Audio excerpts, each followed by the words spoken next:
The inaugural NASCAR Cup race at Circuit of the Americas will be one to remember, in a good or bad way. If you're a Chase Elliott fan, you're probably going to remember in a good way. If you're not a Chase Elliott fan, not so much. This race was chaotic, all thanks to Mother Nature. We got a lot of stuff to talk about. I have like a record of 25 or so highlights to show you. That's how much happened in this race today. Even from the beginning, 9 cars. Okay, so let's go start at the beginning. Qualifying took place early in the morning. After qualifying, Tyler Reddick started on pole. 9 drivers had to go back to the rear due to adjustments. Eric Almirola, power steering. Denny Hamlin, also power steering. Chase Briscoe, transmission change. 17 car of Chris Buescher, brakes. The 99 car, Daniel Suarez, transmission. Anthony Alfredo, power steering. Unapproved adjustments from Eric Jones. And brakes for the 15 of James Davidson and the 51 of Cody Ware. A lot of teams making a lot of adjustments right before the race. And even before the race even began, there were still drivers being sent to the rear. Now, the reason why was because of rain. Rain was starting to come in towards the racetrack.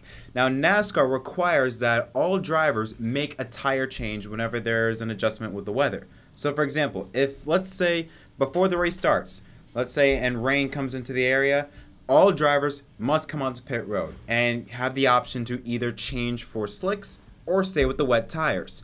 2 drivers, Brad Keselowski and Ryan Blaney, not only did they change tires, but they made unapproved adjustments by removing tape, which is not allowed. For the pit stops, you're only allowed to change tires. They did more than that, so as a result, they got sent to the back of the field. Now, as you can see from this shot coming to the green from the crowd's perspective, you can see that rain is starting to come in. Rain is starting to, hit harder on the racetrack, which means eventually we're going to see drivers back on pit road and pit for wets. To start out the race, you had Tyler Reddick out in front, but then look at Austin Cindric, and it's just his 4th or 5th Cup Series start, make a move to the inside up the hill in turn number 1 to take the lead coming to the S's. You had also William Byron move up into 2nd place. You see AJ Allmendinger there fighting on the outside for 4th, would take that spot and would take 3rd in the same turn. And it did not take long for rain to come in a lot harder and harder. And because of that, you saw drivers like Chase Elliott and Joey Logano in the top 5 pit, as well as a bunch of others for wets. One driver, though, that stayed out, actually 2 drivers that stayed out when pit stops were taking place to change for wet tires, was AJ Allmendinger and Austin Cindric, which comes to no surprise because these are road course specialists. They know how to race in the rain, especially on slicks. So to see them out in front was, at least in my opinion, not that big of a surprise. What was a surprise was on lap 3, Allmendinger pitted for wets. But in the meantime, Cindric, again, only his 4th or 5th Cup start, is still out there on the wets. I mean, keep in mind, yes, he has a ton of road course experience in the rain, but he's in a stock car for the first time doing this. And for him to go out there, and he actually put a pretty decent lap times. For a driver that was on slicks at an aging racetrack, he was putting up some pretty good lap times. Obviously not to the level that, the veteran drivers were on wets, but for a guy on slicks, it was really impressive to see how he was able to control his race car, keep it on course, and still put up some impressive lap time. But eventually, I mean, come on, at some point in time, you're going to have to come on to pit road, and he did just that on lap number 5, and Martin Truex Jr. would inherit the race lead. So now, after everything is cycled through, at least with changing to wets, Cindric is now 8th, and the top 5 is a very odd bunch of drivers. Truex, McDowell, Wallace, Stenhouse, and Preece. Those 5 drivers started the race on wet, so they didn't come onto pit road. So in a way, those 5 benefited greatly from that, or from Mother Nature coming in and making the track all wet, because they were already on wet tires, so they didn't need to pit. The first caution will come out though on lap number 8 when Daniel Suarez first wheel hops it in the corner, then able to get back on course, but then you see on board his race car he has gear issues. There was even a point in time where he had 2 hands on the gear shaft to try and change gears. Apparently it was locked in neutral, which I guess it was rare. It's a rare occurrence for that to happen. They had to bring the car back to the garage. He would get back on track, but would end up finishing in 33rd. Back on the restart on lap 10 out of 15 with 5 laps to go, you had Michael McDowell, now the race leader. And you see Austin Cindric again threading the needle 4 wide for 2nd place in turn 1. Bubba Wallace goes way out wide with help from Cindric. And then you see drivers like Ricky Stenhouse Jr., Joey Logano now making moves as well. And then you see a move with 5 laps to go. Michael McDowell goes way up high. Joey Logano on the inside lane to take the lead, going to turn number 14. That, I believe, was the third or fourth leader at the time. They had issue with 2 laps to go in stage number 1. Heading to the hairpin, Matt DiBenedetto locks up the brakes and runs right into the back end of William Byron. The caution does not come out, but both drivers received very significant damage. William Byron had a very up and down day, as well as DiBenedetto. Byron was able to recover from that incident. DiBenedetto was not that lucky. I believe he finished outside the top 20, I think in 28th or something like that. But let's just say that would be one of many incidents where we would see drivers run into the back of each other. This race was, like I said, chaotic. Anyways, coming to the end of stage number 1, Joey Logano would win, Michael McDowell in 2nd, Kurt Busch 3rd, Larson 4th, Cindric rebounds to 5th, Buescher 6th, Briscoe, the rookie, nice run for him in 7th, Ross Chastain in 8th, Matt DiBenedetto 9th, and Kyle Busch in 10th. Stage number 2 began, and this is when conditions started to get a lot worse. Heading into turn number 1 uphill, Joey Logano was the leader, Kurt Busch behind him in 2nd, another 3 or 4 wide mess for 3rd place with Larson, McDowell, and Chris Buescher. And this is when all hell would break loose. So the TV cameras first cut to Ryan Blaney stop with the right rear completely blown out. It looks like, at least I thought at first, oh, he probably cut a tire down. Then it cuts to, I believe it was Bubba Wallace. Front end destroyed. Then it cuts to Christopher Bell. His front end is destroyed. Then it cuts to Kevin Harvick. His back end is destroyed. And all of a sudden, it's like, what in the world happened? First, I thought it was just one car incident. Now it seems like a multi-car incident. And it all stems from the part of the track on the back straightaway. And like I said, when stage 2 began, it was starting to get a lot worse in terms of track condition, from the weather, to the point where drivers could not see. And when you're on a large straightaway, very fast part of the racetrack, and in conditions where you cannot see, it is very dangerous and a high risk for some high impact accidents. Now Fox, they didn't get a clear shot of what exactly happened, but I thought they did a nice job of putting together a timeline through GPS and available camera angles to get an idea of what happened. So you see Ryan Blaney there, and it seems like he just got on the brakes too early or what, but Christopher Bell then runs into the back end of him. Looks like more than likely Bell probably didn't anticipate Blaney to brake, and just Bell had nowhere to go. Then you see Christopher Bell, his front end all smashed up. Then we turn over to Kevin Harvick. Kevin Harvick was braked significantly in the middle of the straightaway. He brakes so much, and obviously when you can't see with the rain, you're just gonna run into the back end of the guy. Bubba Wallace unfortunately was that guy to run into the back end of Kevin Harvick extremely hard. Kevin Harvick even went airborne from the onboard camera you see there, and that's what created that 4-car pileup. Basically, it seems as though either two things: either Blaney cut a tire and caused Bell, and you know, as a result of that, slow down significantly, or just couldn't see the corner and brake a lot earlier than normal. Bell probably didn't see him until the last second because of all the rain, runs into the back end of him. Because of that too, because of those two wrecking, causes everyone behind them to check up.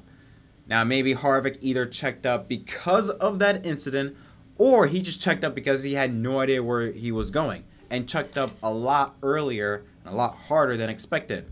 And like I said, again, with rain and the water, you can't see anything.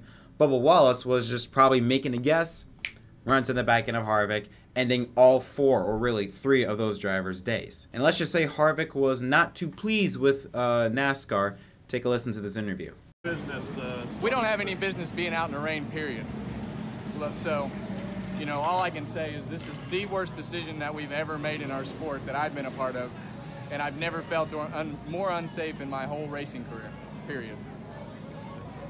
I have never felt more unsafe in my entire racing career, and we shouldn't even be out here in the rain. Now I'm gonna save my thoughts completely at the end of the episode, but I can understand where Harvick is coming from, but at the same time I feel like you're getting the emotions as soon as they get out of the car. Emotions are high, you know, maybe, you know, when you take a look back at certain situations, you could think differently, or you could come up with a different answer. But on one side, I agree with him.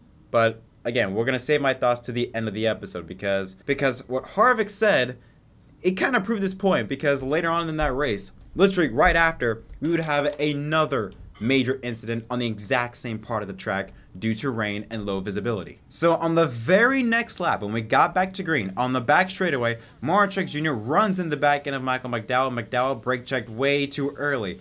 Truex now can't see. Well, look behind him. Cole Custer, he can't see. Pile drives, demolishes the back end of Truex, goes up in the air. Truex goes. Cole Custer slams the tire barrier hard. Car goes up in flames and brings out a red flag. I mean, it was a hellacious hit that Custer took. And honestly, you can't not really fault him. I mean, when Truex ran into the back of McDowell, obviously McDowell probably had an issue, or more than likely just hit the brakes too early because he couldn't see maybe.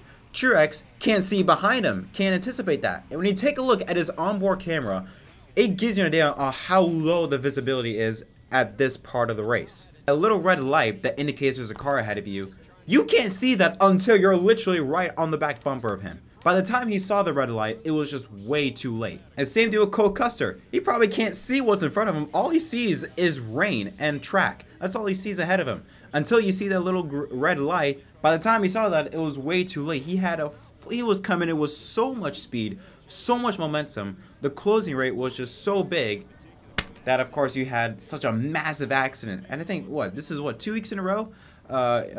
2 weeks, no, 2 races in 3 weeks. Cole Custer has a huge impact. Remember back at Darlington on the back straightaway, off of turn number 2, he hit the wall a ton. And then 2 weeks later at COTA, gets into another massive accident, but luckily for them, both of them were okay. But still, this was a hellacious hit. There was a lot of crap being thrown at NASCAR on social media to, hey, we got to stop this race. This is getting getting real dangerous now.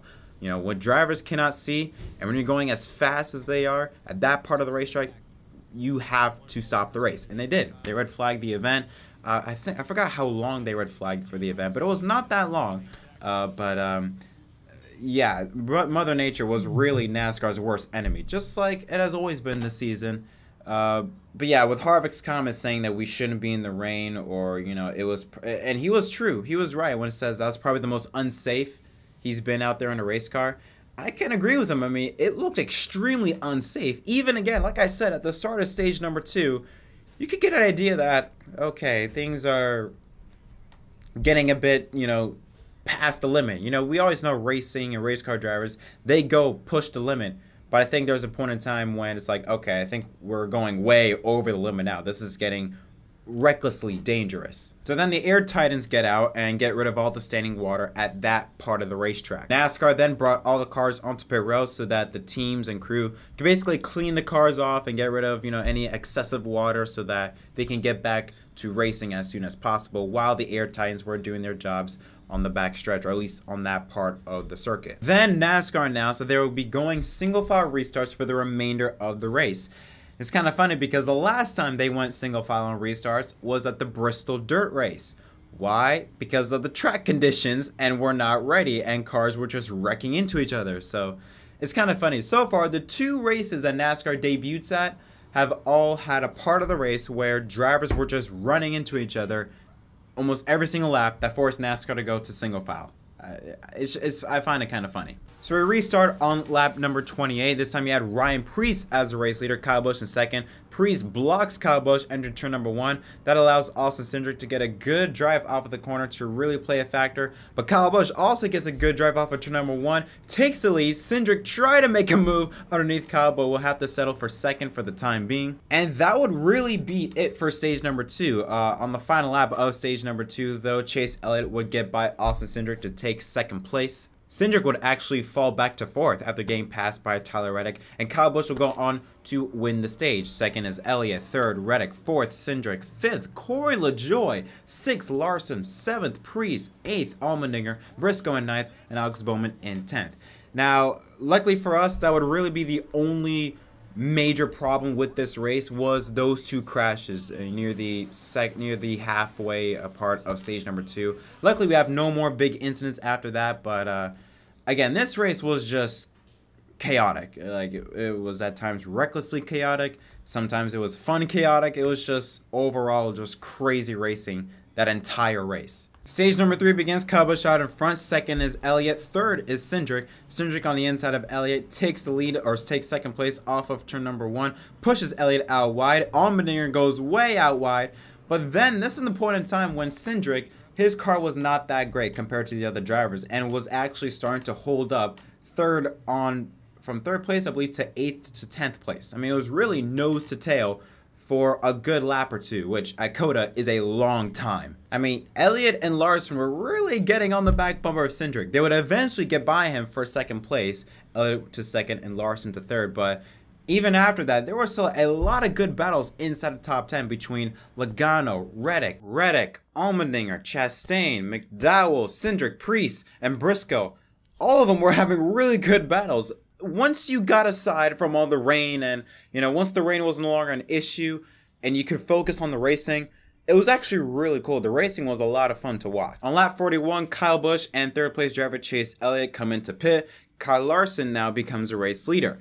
Chip Ganassi by this time was really starting to flex their muscle. They've had a really poor 2021 campaign, but in this race, they really showed their stuff.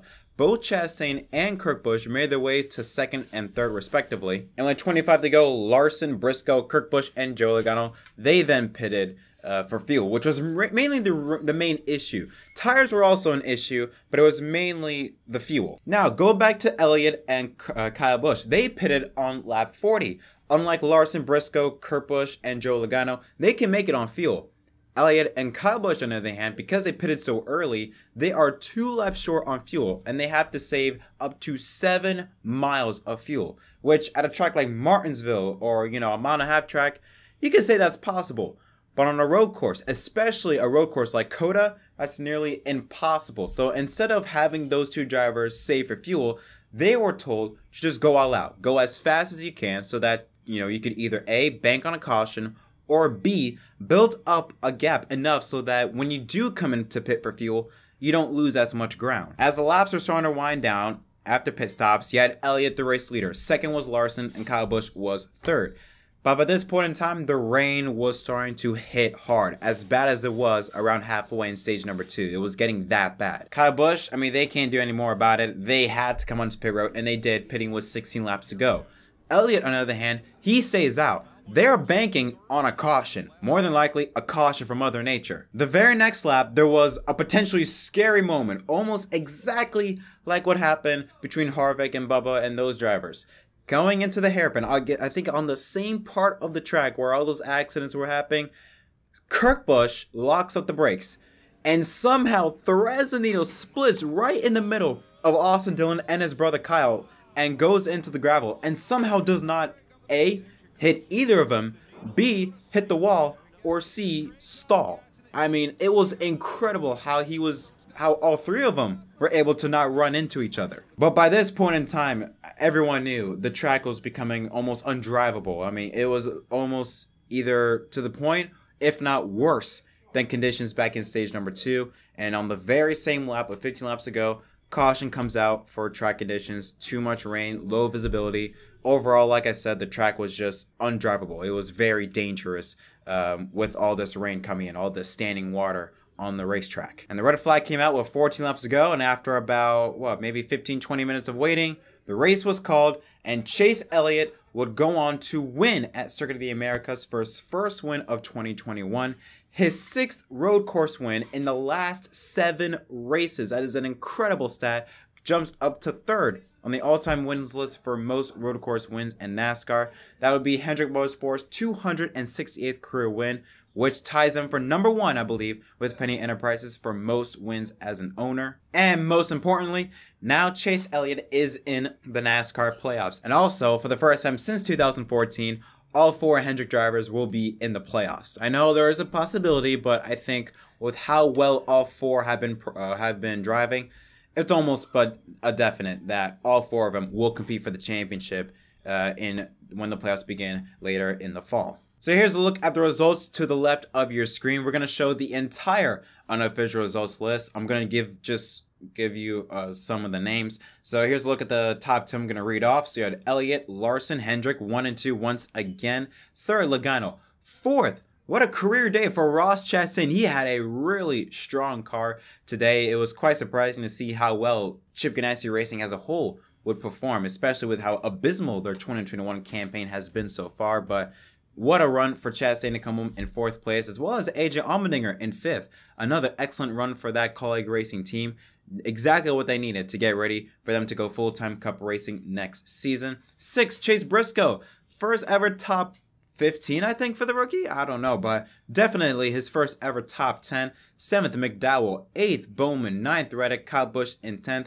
William Byron. I think his 11 race top 10 streak comes to an end barely by finishing 11th, but I mean, still, that team is going to be someone to watch out for. Even though their streak ended, they're still going to be a team to watch out for the entire season. 12th, Austin Dillon. 13th, Chris Buescher. Hamlin in 14th. Priest 15th. Jones 16th. Blaney 17th. Alfredo, Keselowski, and LaJoie round out the top 20. Here's some other notables. You see DiBenedetto there, 23rd. Newman, 24th. He had a very rough day. Was off course, I think, 3 or 4 times. Austin Cindric, he spun near the end of the race, which put him back there, 25th place. But he had a really good car. He had a really fast car, top 5 car. I don't think he had, I mean, to be fair, I don't think anyone had a winning car because it was in the rain. And there were just so many different leaders, so many drivers had different opportunities. But regardless, he had a really fast car. Eric Almirola, 26th. It's best to just move on. 27th, Kurt Busch. And then you see some of the other notables. Daniel Suarez, 33rd. Truex, 35th. Custer, 36th. Harvick, Bell, Wallace, 37th through 39th. Those drivers were involved in that crash near halfway in stage number 2. And now let's take a look at the playoff grid. With 12 races to go until the NASCAR playoffs begin, 11 drivers now are located colored in green. Elliott becomes the season's 11th different winner. But most importantly, 12th to 16th, only 5 spots remaining in the NASCAR playoffs. Denny Hamlin, the first one out. If the playoffs were to begin today, he would be the points leader, plus 301. Kevin Harvick, not the day he needed, just 132 points ahead. Austin Dillon, plus 70. Chris Buescher, plus 42. Tyler Reddick holds the final spot, 38 points ahead of Matt DiBenedetto. And then you see Kurt Busch, Ricky Stenhouse Jr., and Ross Chastain jumps up to 20th, 58 points behind. So, my thoughts on this race. Again, when there was no rain, it was actually really fun to watch. Actually, let me rephrase that. When there was no rain, when it was not pouring, it was fun to watch. Even the rain at the beginning of the race, the different tire strategy that was involved at the beginning of the race was really interesting to see. Again, we're going to get to that incident, but aside from that, the racing was fun to watch. The strategy was very interesting to listen to see how it would play out.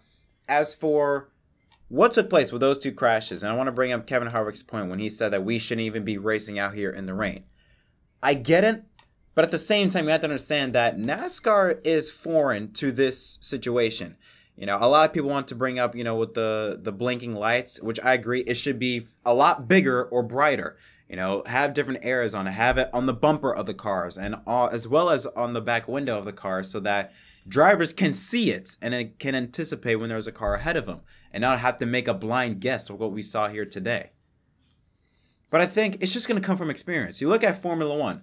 They've been doing this for decades, racing in the rain.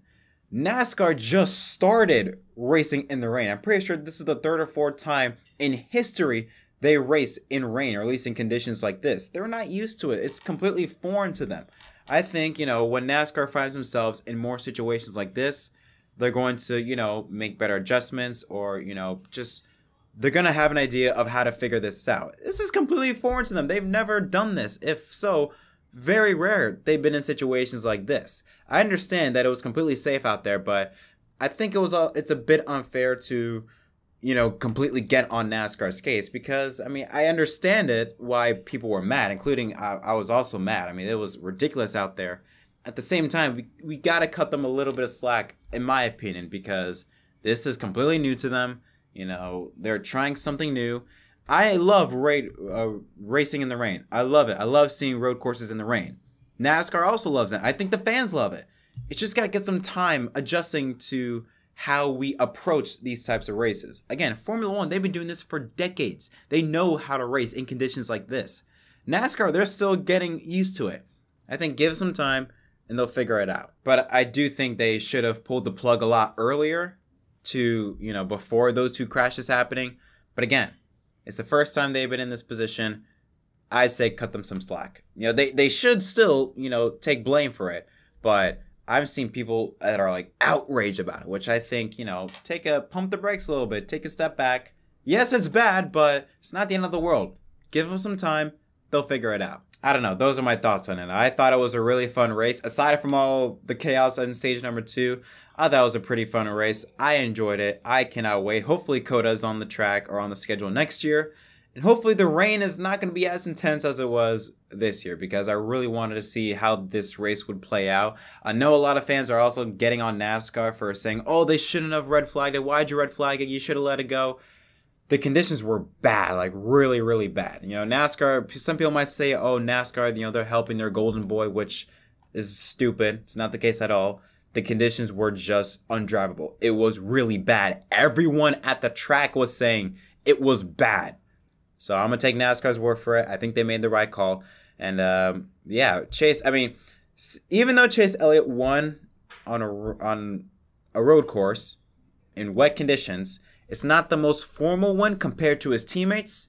Still, Hendrick is going to be a team to watch. I haven't seen Hendrick this dominating, this strong in years. Even you have to maybe go back to 2006, 2007 maybe?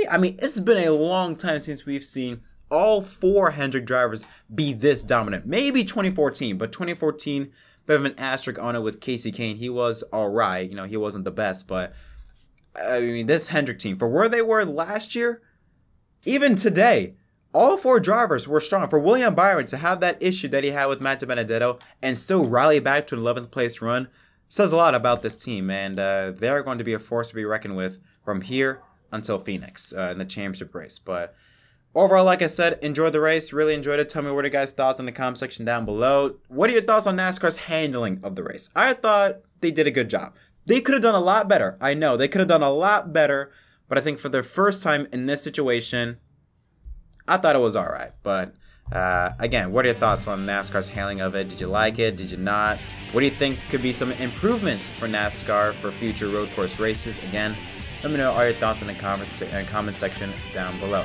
But until next time, my name is JettMDK.